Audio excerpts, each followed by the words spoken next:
Who knew the floral market was so competitive? Auctioning flowers at the beginning of the day, grabbing the flowers you want, and leaving the rest behind for the losers of the bids. Then you're fighting to make the biggest and best arrangements of whatever flowers you think are the best for you. I had no idea it was quite that cutthroat.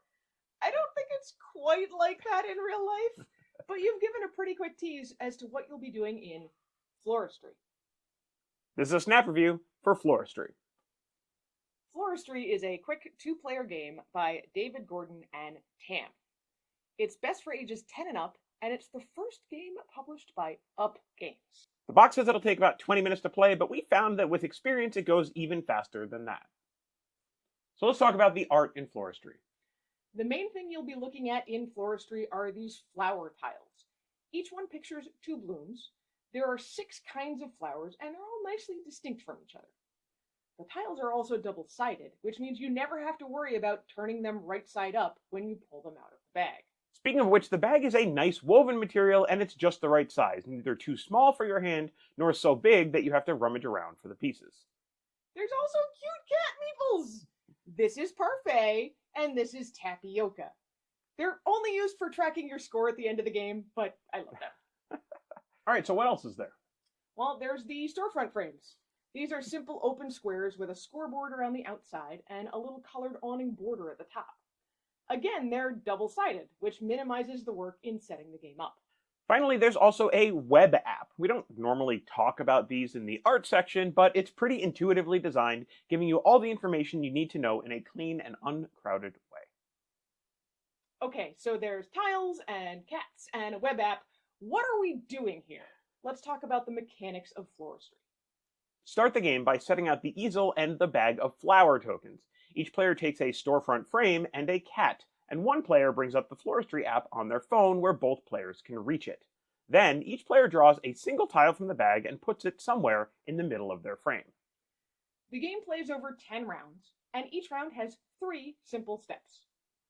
First, a player draws 4 tiles from the bag and places them next to the phone to create the market for the round. Then, both players press ready on the phone app at the same time and the countdown begins. You have a maximum of 15 seconds to decide just how much you're willing to pay for the current market. The price starts at 5 and goes down about every 3 seconds. If you tap your purchase button first, you win the auction for the round. The app automatically deducts the purchase price from your funds, and you select 3 out of the 4 tiles in the market. The player who did not bid gets the leftover tile for free. If no one tapped the purchase button and the timer runs out, discard those 4 tiles back to the box and start the next round. The final stage of each round is deciding where to put your new tiles. Each tile must touch the edge of at least one other tile already in the frame, and you can't go outside the frame, but you can slide it around on the table to try to accommodate your current flower arrangement better. After 10 rounds, the bag will be empty and it's time to score. The app will walk you through the 6 flower types so nothing gets missed.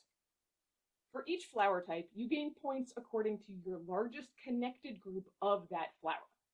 You'll need at least 3 flowers in a group to get a point, but if you have 12 or more, you'll get 10 points. After all 6 flower types have been scored, the app will also calculate the difference between the 2 players' leftover money. The player with more money will gain points in the same way they did with the flowers. And that's it. The player with the most points wins. So Anitra, what did we expect from Floristry? From the very first time I saw a prototype of this game, I liked it. I got to watch 2 players battle it out before I tried it myself, and I found it really intuitive, although not easy. I hoped it would be just as easy to teach and fun to play when we got a chance to try it at home.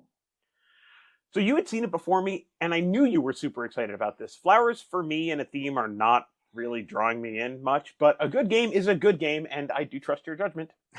With our weekly date breakfast, I knew this is a game that was going to hit the table a lot. And what surprised you about the game? Well, we talked about this on a recent episode of the podcast, but I think the thing that surprised me the most is that Floristry feels like what I called the Aldi of board games.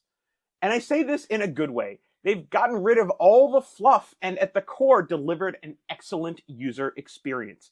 Everything in this game is designed to reinforce the gameplay loop, which is fantastic. The web app is really just a web page. You can use it on any device that supports touch. The rules are just one sheet, front and back. There's no extra fluff to set the stage for a story or anything like that in the two-player game. Nobody really cares about that anyway. The graphic design is fantastic in ways that are obvious and not. It's just excellent execution, soup to nuts, or flowers. The game gives you room where you should have it too. You mentioned sliding the frame around while keeping your tiles oriented. And you're never going to fill the frame because you're always going back and forth winning these tiles.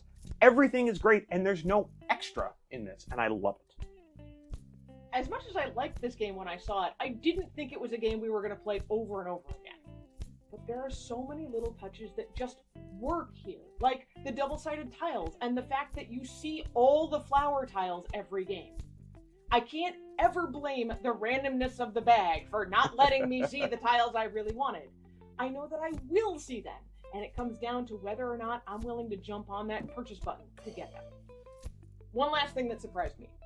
Even though there's a timer in this game, it works perfectly well for a casual setting with conversation.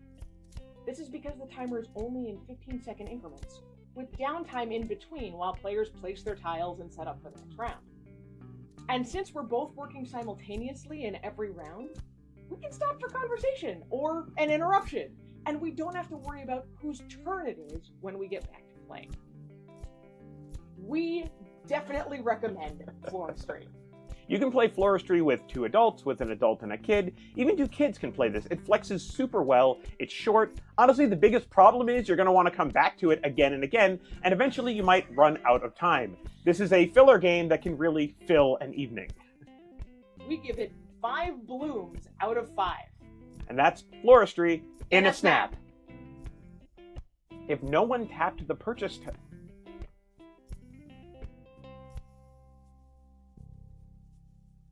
I know you want it, yep. Well, you did it in the beginning.